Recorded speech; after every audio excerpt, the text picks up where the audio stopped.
Assalamualaikum warahmatullahi wabarakatuh. Alhamdulillah wa syukurillah wassalatu wassalamu ala rasulillah wa ala alihi wa sahbihi wa man tabi'ahu wa wala.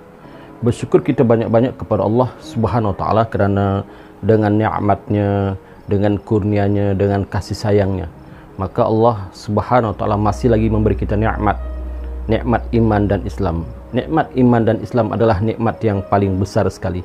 Kemudian nikmat kesihatan, ya, nikmat dapat makan dan minum, nikmat berkasih sayang sesama keluarga dan sesama umat Islam. Subhanallah, itulah di antara nikmat-nikmat yang Allah anugerahkan kepada kita.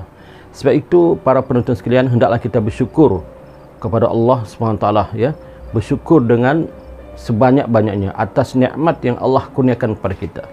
Sekiranya kita seorang yang susah, ya, seorang yang susah, miskin, maknanya payah untuk mencari pekerjaan, maka hendaklah kita bersyukur kepada Allah Subhanahu wa taala dengan banyak-banyak bersyukur, kerana itu adalah di antara ujian-ujian Allah pada kita.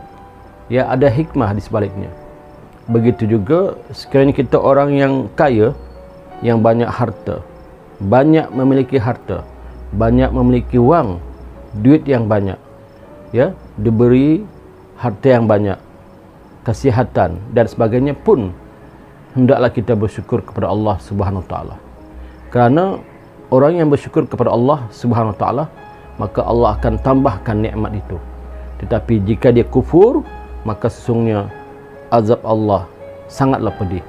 La in syakartum la azidannakum wa in kafartum inna azabi lasyadid. Jika kamu bersyukur kepada Allah, maka Allah akan tambahkan nikmat. Tetapi jika kamu kufur, maka sesungguhnya azab Allah sangatlah pedih.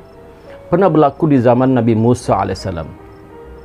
Berlaku kisah ini di zaman Nabi Musa AS, bagaimana datanglah seorang yang sangat miskin, susah, hina, menderita, bertemu dengan Nabi Musa AS dan berkata, "Ya Nabi Allah Musa, sesungguhnya aku miskin, maka mohonlah kepada Allah supaya aku ini diberikan kekayaan yang melimpah ruah, diberikan harta dan sebagainya." Maka apa jawab Nabi Musa AS? Kata Nabi Musa, "Wahai saudara, banyak-banyaklah bersyukur kepada Allah Subhanahu wa taala."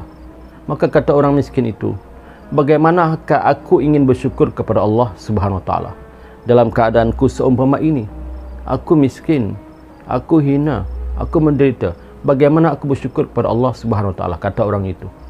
Kata Nabi Musa AS, "Bersyukurlah pada Allah Subhanahu wa taala." Akhirnya orang itu pun meninggalkan Nabi Musa. Selang tak berapa lama kemudian, datang pula seorang lelaki yang kaya raya. Tadi orang miskin, ini seorang lelaki yang kaya raya, bertemu dengan Nabi Musa AS juga.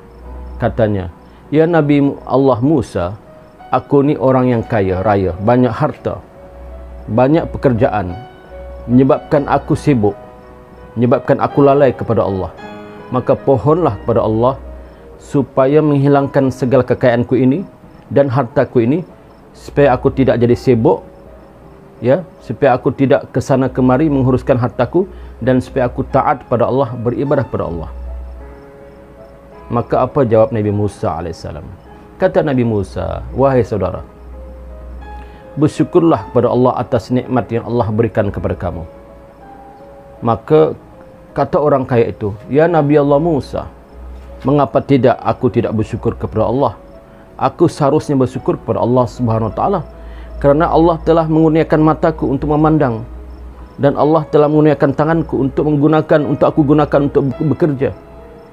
Maka Allah telah jadikan kakiku untuk aku melangkah, mencari usaha dan pekerjaan.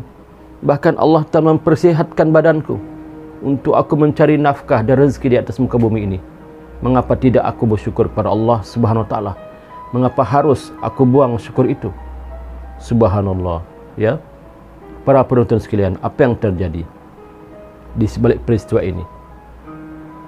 Ya, di sebalik kisah ini, yang terjadi adalah orang miskin tadi yang Nabi Allah Musa suruh bersyukur kepada Allah, tetapi dia tidak mahu bersyukur kerana melihat keadaan yang miskin, maka dia bertambah miskin dan makin miskin. Subhanallah. Dan apa yang terjadi ya kepada orang yang kaya tadi? Orang kaya tadi setelah dia kaya, dia juga bersyukur kepada Allah ya atas nikmat yang Allah berikan, maka dia semakin kaya dan bertambah kaya. Subhanallah ya. Jadi para penonton sekalian, di sebalik kisah ini menggambarkan kepada kita bahawa hendaklah kita bersyukur kepada Allah Subhanahu wa taala. Bersyukur yang pertama sekali kata Imam Al-Ghazali rahimahullah taala adalah mengucapkan dengan lisan, iaitu alhamdulillah. Syukur kepada Allah, segala puja bagi Allah. Yang kedua, ya, hendaklah hati kita menerima apa yang Allah berikan pada kita, nikmat itu, dengan mengikhlaskan apa saja pemberian Allah, sama ada besar ataupun sedikit. Apa saja pemberian Allah, besar ataupun sedikit, hendaklah kita ikhlaskan di hati kita. Yang ketiga, hendaklah kita bersyukur dengan tindakan. Maknanya, setelah Allah beri kita nikmat, umpama nikmat kesihatan fizikal yang kuat, maka gunakanlah nikmat itu untuk beribadah kepada Allah Subhanahu wa taala. Nikmat kesihatan ini gunakanlah untuk berbakti kepada Allah Subhanahu wa taala. Begitu juga kalau kita dikurniakan harta yang banyak, umpamanya duit yang banyak, uang yang banyak, maka ambillah sedikit daripada uang itu, ya, bagilah kepada orang-orang yang memerlukan, orang-orang miskin, orang-orang susah, orang-orang yang papa kedana, bagi. Itu maknanya tindakan. Ya. Kemudian yang keempat, jagalah nikmat itu. Janganlah rosakkan nikmat yang Allah bagi kepada kita. Jagalah kesihatan kita, jagalah kesihatan fizikal kita, dan jagalah iman kita, Islam kita. Itulah arti bersyukur dengan nikmat Allah Subhanahu wa taala. Sekian, setakat itu sahajalah tazkirah kita pada kali ini. Bertemu lagi di siri yang lain, siri akan datang. Wabihi wallahu alam. Assalamualaikum warahmatullahi wabarakatuh.